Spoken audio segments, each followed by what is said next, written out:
Storytelling in English. Today's topic is linking words, and they are and, but, so, because, although, while, after, before, when, since, and therefore. So we will be learning these words, how to use these words in sentences. Let's start the video. First of all, we have Tom মাছ ধরতে যেতে চেয়েছিল কিন্তু তখন ভারী বৃষ্টি হচ্ছিল। Let's start. Tom কি বলেছে? চেয়েছিল। চাওয়া হচ্ছে ওয়ান্ট, মানে চাওয়া। ওয়ান্ট মানে কি? চাওয়া। তো এখানে পাস্ট টেন্স না, চেয়েছিল, এখন বলতে হবে wanted. So Tom wanted, Tom চেয়েছিল।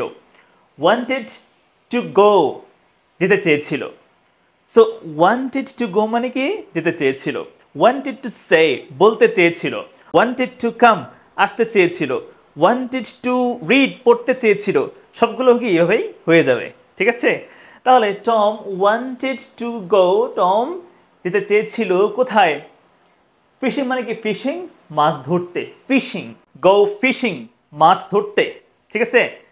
Tom wanted to go fishing, Tom মাছ ধরতে যেতে চেয়েছিল।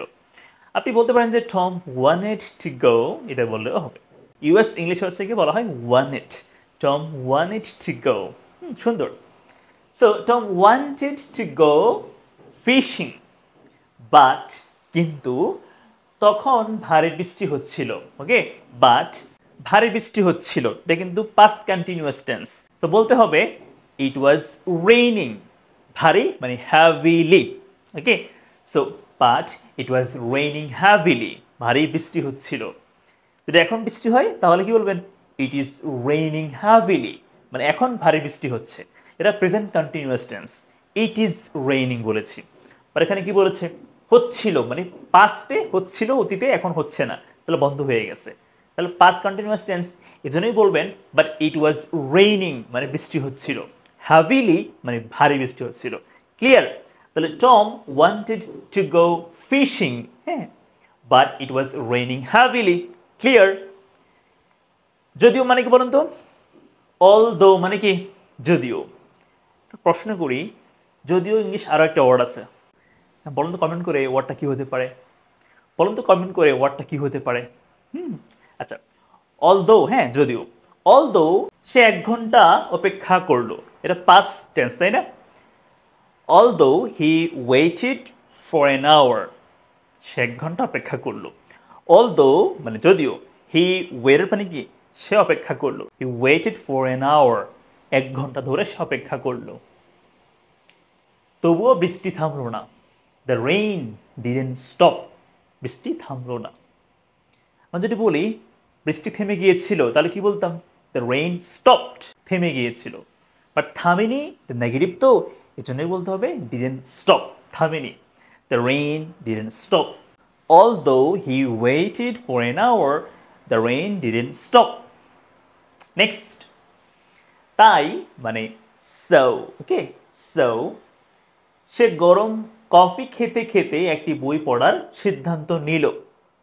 হি মানে সে, ডিসাইডেড মানে কি? সিদ্ধান্ত নিল। এটা পাস্ট টেন্স না, এই জন্য এখানে ইড যুক্ত হবে। ডিসাইডেড, হি ডিসাইডেড মানে কি? সে সিদ্ধান্ত নিল। মনে রাখবেন ডিসাইডের পরে কি হয়? To plus verb one. যেমন ডিসাইড টু গো, যাওয়ার সিদ্ধান্ত নেওয়া। ডিসাইড টু গিভ, দেওয়ার সিদ্ধান্ত নেওয়া। ডিসাইড টু বাই, কেনার সিদ্ধান্ত নেওয়া। ডিসাইড টু সেল মানে বিক্রি করার সিদ্ধান্ত নেওয়া, ঠিক আছে? তাহলে হি ডিসাইডেড টু রিড, সে পড়ার সিদ্ধান্ত নিল। Okay, so he decided to read, সে পড়ার সিদ্ধান্ত নিল। কি পড়া? বই। Decided to read a book, he decided to read a book. গরম কফি খেতে খেতে, একই সময়ে দুটি কাজ করলে আমরা বলতে পারি এখানে ওয়াইল। ওয়াইল দিয়ে কি আমরা এখানে যুক্ত করতে পারি। বাট একই সময় কি? কাজ দুটো একই সময় হবে, তাহলে সে বইও পড়বে, কফিও খাবে একই সময়ে। সো বলেন না ওয়াইল দিয়ে। তাহলে so he decided to read a book while taking hot coffee. I hope it is clear now. যখন আকাশ পরিষ্কার হলো, when মানে কি? when, যখন। when, এই যে when, যখন। when the sky cleared, the sky cleared, আকাশ পরিষ্কার হয়ে গেল। সে তার মাছ ধরার ছিপ নিয়ে বাইরে ছুটে গেল।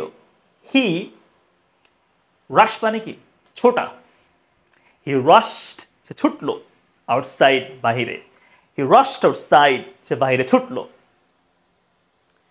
মাছ ধরার ছিপ নিয়ে, তাই না? সো টেকিং মানে নিয়ে। তো যদি এরকম হয় যে মানে টেকিং কুইকলি, মানে খুব তাড়াতাড়ি করে কোনো কিছু নিলে তখন গ্রাবিং বলতে পারি, গ্রাবিং। এখানে গ্রাবিং বললেও সুন্দর হবে। সো আপনি বলতে পারেন যে হি রাশড আউটসাইড সে বাইরে ছুটলো, গ্রাবিং মানে খুব দ্রুতভাবে নিচে, হ্যাঁ এরকম আর কি। গ্রাবিং হিজ ফিশিং রড, তার মাছ ধরার ছিপটা, হিজ ফিশিং রড মানে কি মাছ ধরার ছিপটা, ফিশিং রড। তাহলে আপনি বলতেই পারেন যে হি রাশড আউটসাইড গ্রাবিং, ওর এখানে টেকিং বলেও রাইট হবে, টেকিং হিজ ফিশিং রড। ওকে, তাহলে মাছ ধরার যে ছিপটা এটা কি বলে, ফিশিং রড বলে, ঠিক আছে, ফিশিং রড। নেক্সট, ছিপ ফেলানোর আগে, আগে মানে কি বিফোর, বিফোর থ্রোয়িং মানে কি ফেলা, বিফোর থ্রোয়িং দ্য রড, ওই ছিপটা ফেলানোর আগে সে তার টোপটি পরীক্ষা করলো। এখানে টোপ বলতে ওই যে আপনি ইয়ারকে যে এখানে টোপ থাকে না আপনার রডের মধ্যে, লোভনীয় বস্তু আর কি, লোভনীয় বস্তুটা যেটা দেখা যাচ্ছে মাছ কি করবে, খেয়ে ফেলবে।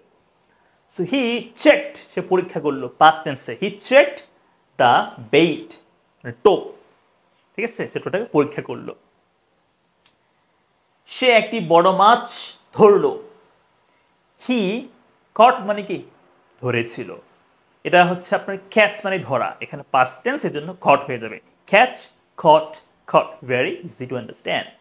হি কট সে ধরলো, কি ধরলো, একটি বড় মাছ, a big fish, he caught a big fish, একটি বড় মাছ ধরলো।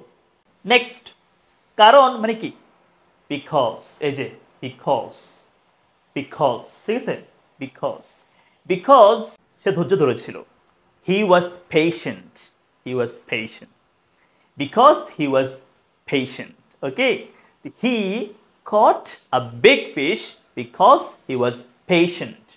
Next, মাছ ধরার পর মানে কি after মানে পরে, after fishing মানে মাছ ধরার পরে, after fishing সে ক্লান্ত হয়ে বাড়ি ফিরল। হি রিটার্নড মানে সে ফিরল, হি রিটার্নড হোম সে বাড়িতে ফিরল, হি রিটার্নড হোম ফিলিং টায়ার্ড মানে ক্লান্ত হয়ে, এখানে টায়ার্ড বললেই হয়ে যাবে। হি রিটার্নড হোম টায়ার্ড মানে ক্লান্ত হয়ে বাড়ি ফিরল, কিন্তু খুশি ছিল, বাট হ্যাপি, বাট হ্যাপি।